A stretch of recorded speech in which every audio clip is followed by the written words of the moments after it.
This next story is almost incomprehensible. I just can't believe what's happened on this today. Now, we know Ukraine are pleading with the Australian government to donate its fleet of retired Taipan helicopters. Now, instead of dismantling them and burying them, we are actually going to bury helicopters that are able to be used, and the Ukrainians want them. Ukraine's Chief of Defence Intelligence wrote to the Deputy Prime Minister and Defence Minister Richard Marles last month. Can you believe it? Hasn't even had a reply. The Prime Minister was in Melbourne today. He was asked about this crazy decision, but simply put the blame at the feet of defence public servants and said we're already doing plenty to help Ukraine. Stefan Romaniw from the Australian Federation of Ukrainian Organisation joins me. This is almost impossible to believe. How disappointed are you?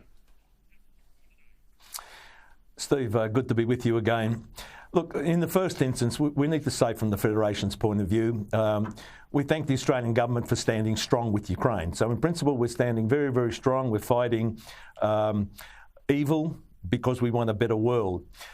We're calling out for support. Ukraine needs military support now. I've just come back from Ukraine. The military there has asked to pass on that message. Help now because we need it now. Russian attacks are horrendous at the moment. In terms of the Taipan, yes, we put a call out. We believe that these Taipans, these helicopters, would be of great need in Ukraine. I think General Budanov spoke about what they were going to do. For us, it's very, very important that we get the message across to the Australian government. Ukraine needs more help now. In terms of the Taipans, our understanding is, and we've got a little bit of information over the last couple of hours, that they have been dismantled. But these are Taipans, these are helicopters that could have been used in Ukraine. Because Ukraine needs them now. If it's not going to be Taipans, then it needs to be something else. We're on the eve of the second anniversary of the Russian invasion of Ukraine. Time to make a commitment to Ukraine, a stronger commitment to Ukraine. We were number one in terms of the non-NATOs. We've dropped to number 6. Time for the Australian government, and we're working with them. Certainly hope that they will provide additional military support and do it with speed. You and I are not military experts, but I mean, if these things have been dismantled, I mean, is there any argument that it would be impossible to put them back together again?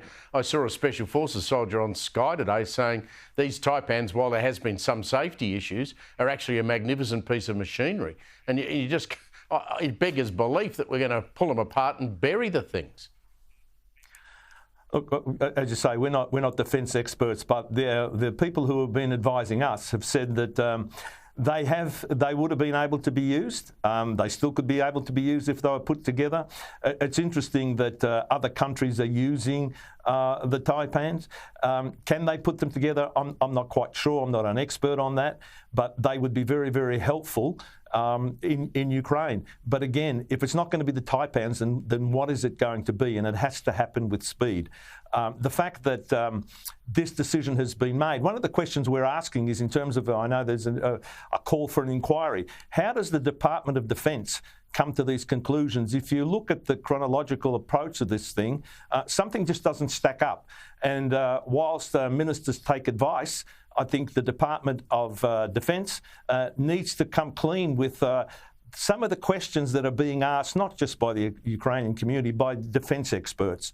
And those questions relate to when were decisions made, why were they made, why didn't Ukraine get a response? I understand in the last couple of hours there may have been a response, but this has been going on for some time. And I think the Department of Defence needs to come clean on some of these questions that we as taxpayers have a right to know. We're talking about $800 million.